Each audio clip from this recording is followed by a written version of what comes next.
Hello, everyone, and welcome to episode 8. Eight is great of Positively Board Gaming. I am Mitchell Whitfield, joined as I am every week by my lovely co-host, the ever-talented and delightful Jamey Stegmeyer. Jamey, how are you?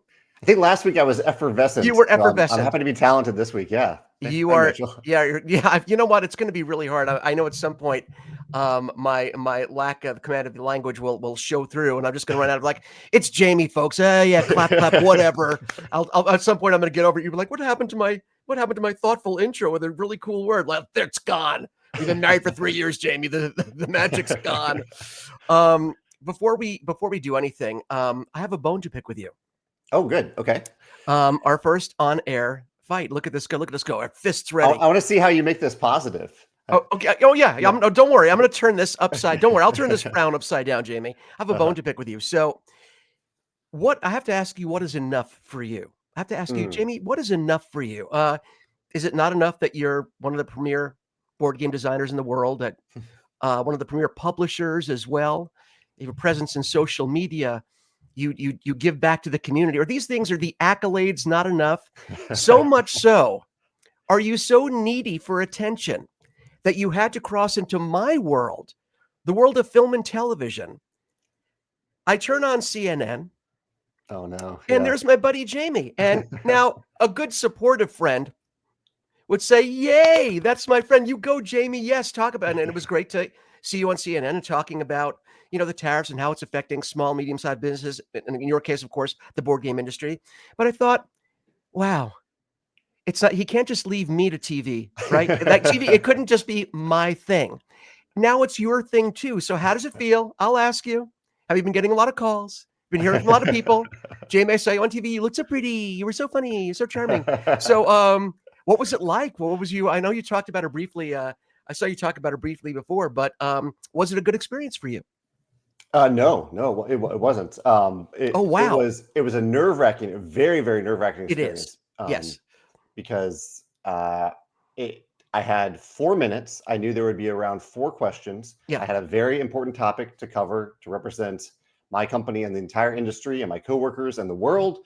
And 4 minutes is not a lot of time to do that. And on top of that, I knew that people could see me during the recording, but all I was looking at was a blank screen, and I could see myself. I could see a camera on myself. And I wanted to actually, I'm glad you brought it up, because I wanted to ask you if you have ever had to, I know you've done voiceover work, but if you ever had to have a conversation with someone else that is truncated and you can't see them. I found it very disorienting to not be able to see them as I knew they could see me, and as I had no verbal cues basically. Right. Yeah. No, I totally get it. And by the way, you came off great. So I wouldn't have brought it up if you didn't come off well, because then I'd be like, oh, I'm embarrassed. What do I say to him? I'm not going to bring it up. You came off very well.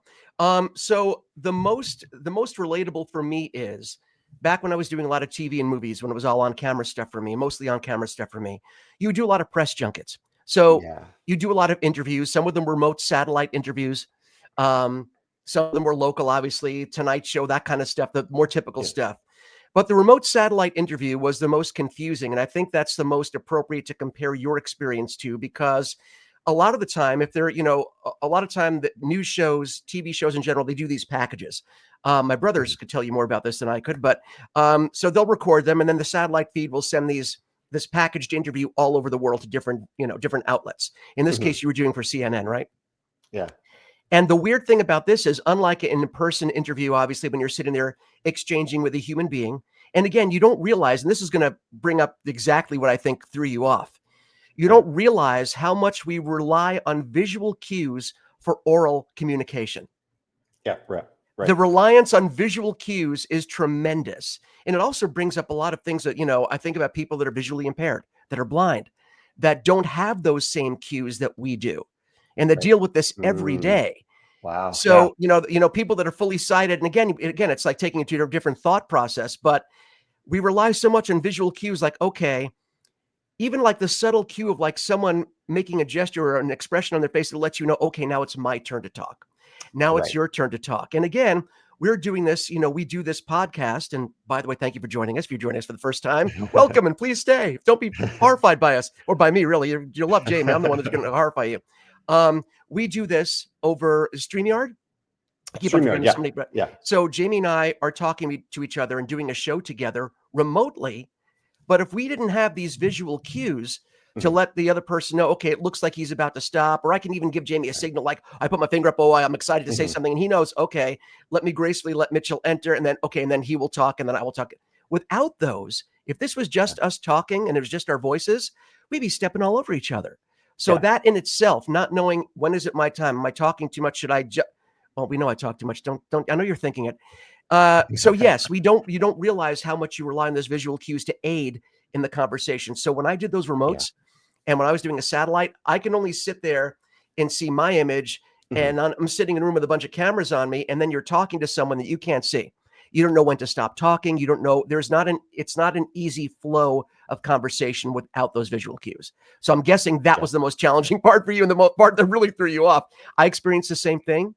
I guess when you Yeah. do enough of them, you sort of realize, you sort of key into the tone of someone, like know when they're about to stop so you can jump in and when you should stop so they could jump in. You Right. get that rhythm, but it's not easily figured out until you've done a bunch of them. And there's no, I thought you handled it great. And I know you Thanks. purposely kept your, I know I saw that you were purposely keeping your answers brief because you Yeah. didn't want to, you didn't want to go, oh, am I going too far? But Right. they were concise and they were good answers. So bravo, you did a great job. But yes, I knew that. I remember you said it threw Yeah. you off. It's weird. It's not a It really natural way threw to me off. converse with someone. Yeah, everything you said rings true, for my experience of it, and I think it didn't help that I was speaking with uh, Jake Tapper, who is a public figure, Yes. very public figure. I've like heard him on podcasts. He's a pretty famous guy, Yeah. and so that was intimidating. And yeah, I am happy. I'm very grateful for the experience for sure. Um, but it was like night and day, because even earlier in that day I had a phone call with someone from AP News. They're doing, I don't know exactly where they'll put the article, but it's the Associated Press, My and it brother was works a for Associated Press. Yeah. Yeah. okay, Good. yeah, Yeah. and it was a fantastic chat. Like we had a lot of time too, which helped. So we just kind of talked until we were done talking, and I couldn't see him. It was over the phone, but still to have, even over the phone, it's different. You still have verbal cues, and I think with Jake Tapper, he was following a script essentially, where he was asking Right. a question, he would wait for me to answer, then he would ask the next question. Yeah, just a new experience, and now I know what it's like to do that. Yeah, I thought you handled it like a champ, a thanks. Stonemeyer champ. See what I did there? Ah, Also, I mean, you also had the mental constraints of knowing, okay, there was like built-in brevity to the conversation before you started. You yes, were told you have 4 minutes, here's how it's gonna go. And right, in your mind, you're like, okay. In your mind, do I partition? How much time do I have for that question versus this one? How much time do I have left? So yeah, right, you have to do a lot of mental math for those things. Again, people don't think about that, but yeah, it came off great. And just so you know, I feel like the need to say this. Again, the name of our show is Positively Board Gaming. mhm, We tend to talk about things that we love. We talk about positivity in the industry. And again, just talking about the things that give you joy that you want to share with other people, by definition, is a yeah, positive approach to what we do. That doesn't mean some things are going to come up that people have different points of view on, and that's totally okay. That's totally cool. But just know that when we bring up something like the tariffs, we're bringing up mhm, an economic issue that's affecting the right, industry. We're not saying this party good, this party bad, you're good. It's not like that at all. I know some people can take it that way because mhm, that's just, I think we're in a very strange time in American history and world history where there's a lot of anger, there's a lot of us versus them that I yeah, wish was not out there. This yeah, conversation is not that. I know people on both sides, but I have friends and family that both parties, different voting habits, different belief systems. And, a lot of them from different parties feel the same way about the tariffs. Some of them don't.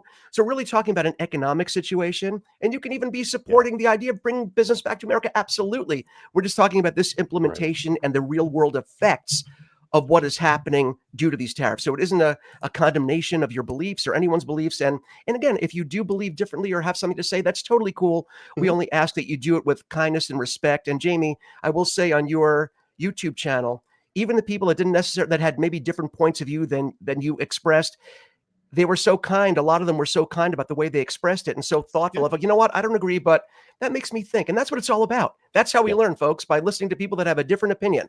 Everyone had the right, same opinion we did, we'd be idiots. I'm sorry to say, we'd be millions of right, idiots walking the planet. So Yeah, so we are going to bring up the tariffs once in a while, but it's more the economic effects, not the Right. socio-political issue so much. So there you go. Yeah. That's my thing.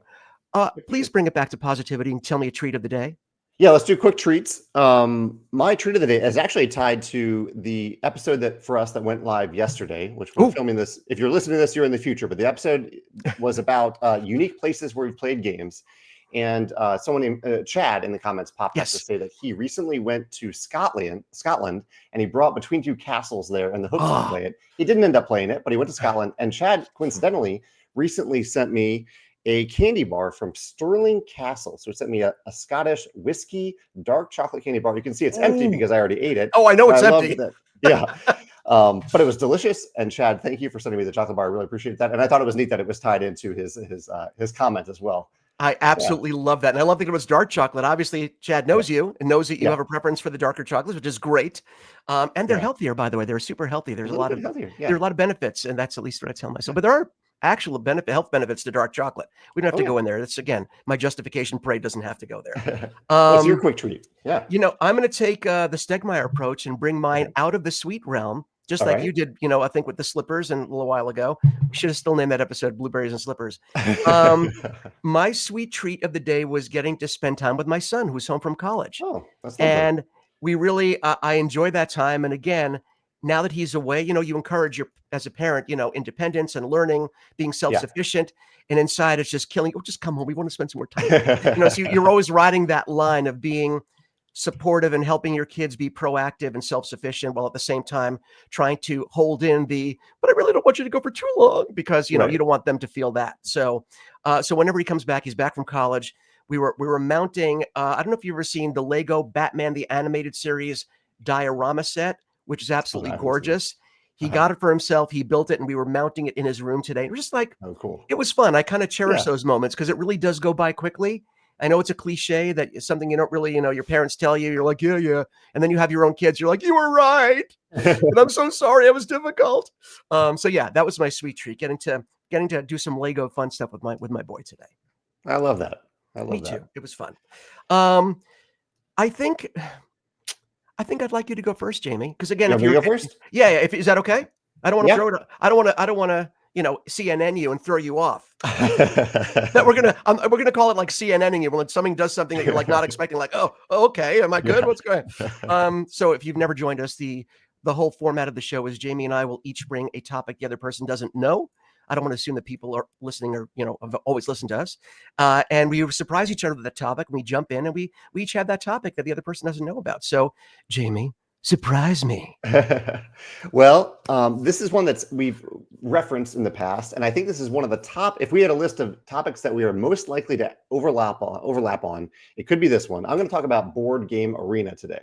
Okay, Okay. let's go. So I just really share my love and appreciation for Board Game Arena, with the caveat that I will always prefer to play a tabletop game on the tabletop, but during the pandemic, especially, that was a lot more difficult. I loved playing games with Megan during the pandemic. I'm very fortunate to have a partner who loves games. That was a great time. Maybe that'll be one of my future topics, gaming with Megan. But during the pandemic, I really missed connecting with my gaming group. Mm. And we did eventually start to get back together. We wore masks. We kept the windows open. We did all sorts of things so we could get together. But for a while, there was nothing. And so I started playing weekly, and it ended up being bi-weekly on Board Game Arena, which is, for those of you who don't know, I think probably if you're watching this, you probably know, but it is a digital platform that is geared around playing tabletop games with other people. So it's not playing against the AI like many digital games are. That's a whole other topic. I do enjoy that too. But it's specifically against other people with intelligent systems.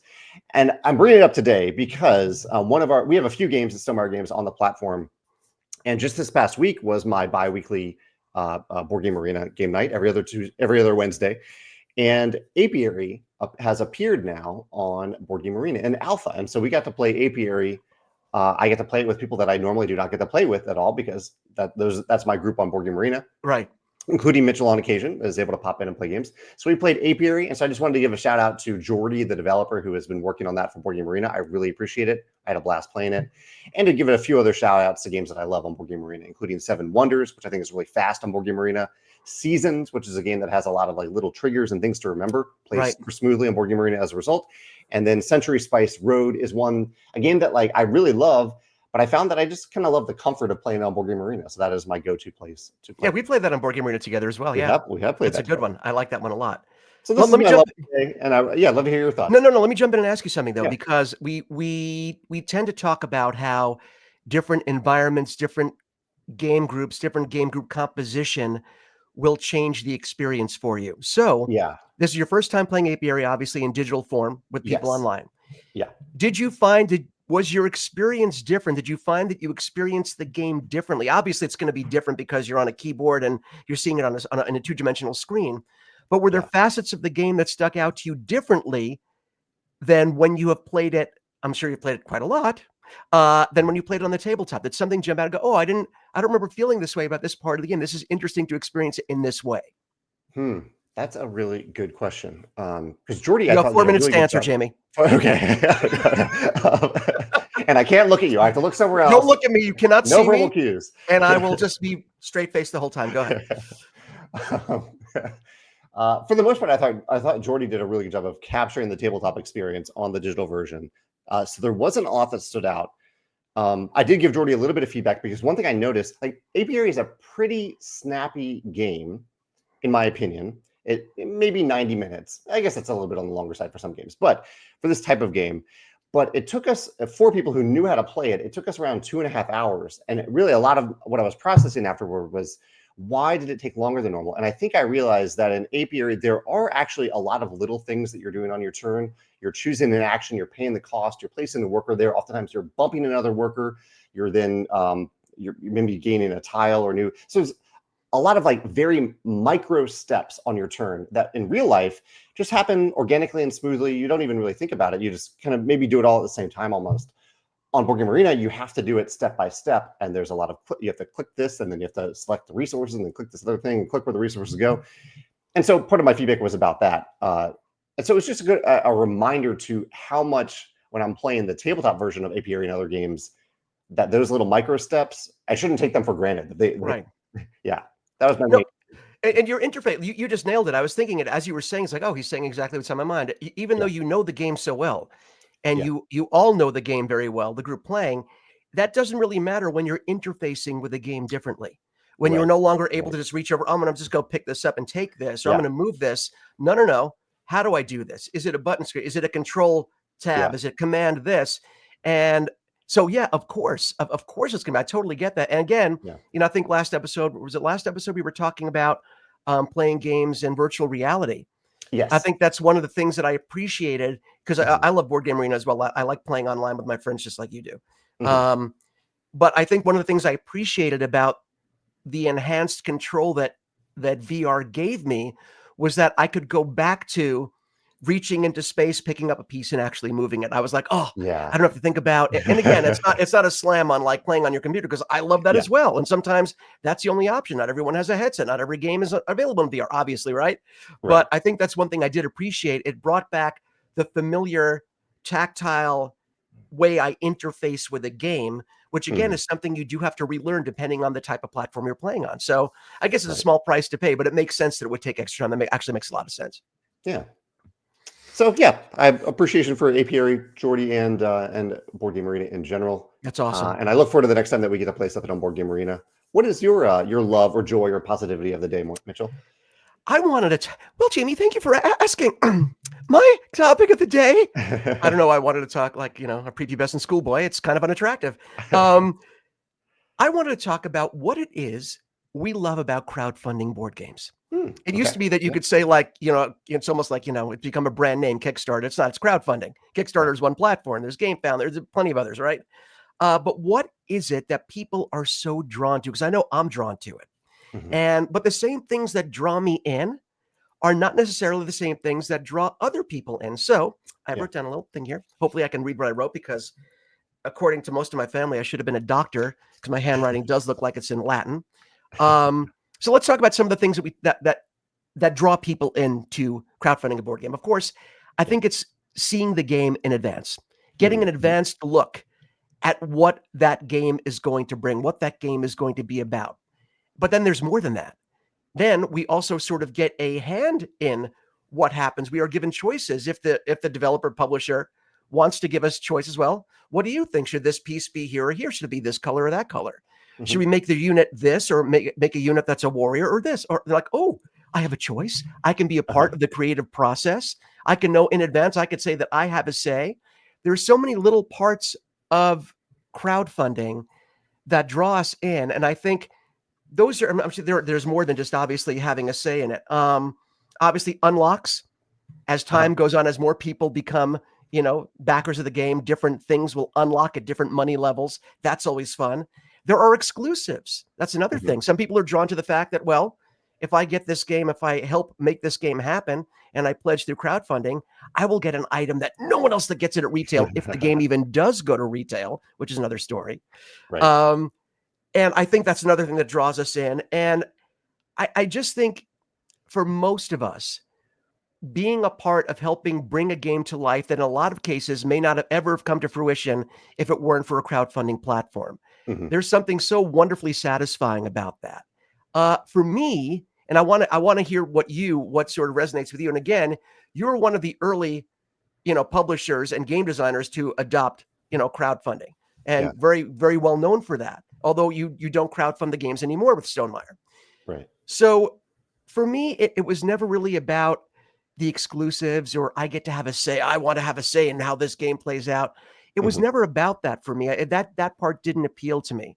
The excitement of helping the game come to fruition, knowing that the game exists and getting excited about it in advance, maybe getting it a little earlier. Although in this Mhm. day and age, we found that a lot of games make it to retail release for Right. many different reasons before the backer sometimes, which causes a big uproar. That was never a Uh-huh. big deal to me.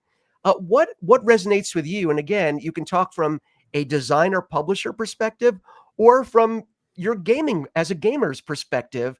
What is it that draws you to the platform and brings you joy with crowdfunding a game? You've definitely named some of the things that draw me to the platform, and the reasons that I've been drawn to the platform, crowdfunding in general, have certainly changed over time.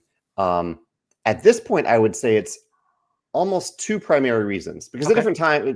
different periods, maybe I had more time to spend going through the comments or really actively participating. I don't do that as much anymore.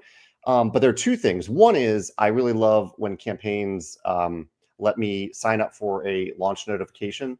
So just the ability to remember let it remember that I am interested in something is really helpful, especially when Right. there are so many games that I am curious about, not necessarily ready to back, but curious about. So I appreciate that in general. But also for me at this point, and it's tied to the idea of bringing something to life with other people.